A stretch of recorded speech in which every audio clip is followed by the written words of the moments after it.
Hello army, কেমন আছো সবাই? আশা করি সবাই ভালো আছো আর আমিও অনেক ভালো আছি। আমরা অনেকেই আছে যারা বিটিএসকে চিনি বা জানি, কিন্তু আমরা অনেকেই আছি যারা বিটিএসের এই পর্যন্ত আসার গল্প জানি না। আমরা শুধু তাদের জীবনের সাফল্যটাই দেখেছি, তাদের যে কষ্টের জীবনটা আমরা দেখি নাই। তাদের যাত্রা শুরু হয় 2010 সাল থেকে, যেখানে বিগ হিট এন্টারটেইনমেন্টের সিইও আরএমকে নিয়ে একটা হিপ হপ গ্রুপ তৈরি করার পরিকল্পনা করে।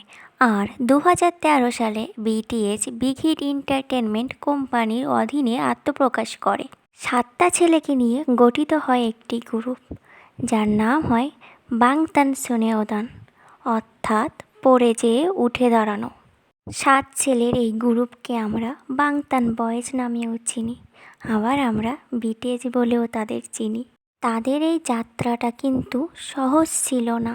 ছোট্ট একটা রুমে 7 জন ছেলে বুকে অনেক বড় আশা নিয়ে প্রতিটা দিন কাটাতো। শুনতে হয়েছে অনেক মানুষের অপমানজনক কথা, অনেক জায়গায় যে হতে হয়েছে অবহেলিত। দিনের পর দিন করতে হয়েছে অক্লান্ত পরিশ্রম। রাস্তায় ঘুরে ঘুরে লোকেদের কাছে বিক্রি করতে হয়েছে নিজেদের অ্যালবাম। লোকেদের বিনা পয়সায় তাদের কনসার্ট দেখার আমন্ত্রণ করতে হয়েছে। তাদের এই কষ্ট সার্থক হয় 2016 সালে মামা অ্যাওয়ার্ড পাওয়ার পর থেকে। তারপর আর তাদের পিছে ঘুরে তাকাতে হয় নাই। একের পর এক অ্যাওয়ার্ড অর্জন করেছে আমাদের এই 7 রাজা। নিজের লক্ষ্যে পৌঁছানোর জন্য সব কিছুই করা যায়।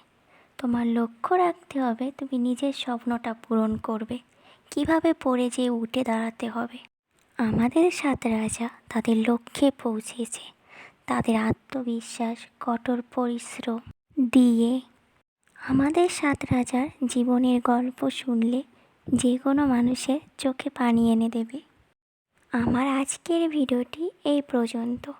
যদি ভিডিওটি সবার ভালো লাগে তাহলে লাইক, কমেন্ট, শেয়ার এবং যারা নতুন প্লিজ চ্যানেলটা সাবস্ক্রাইব করে দিয়ে আমার পাশে থাকবে।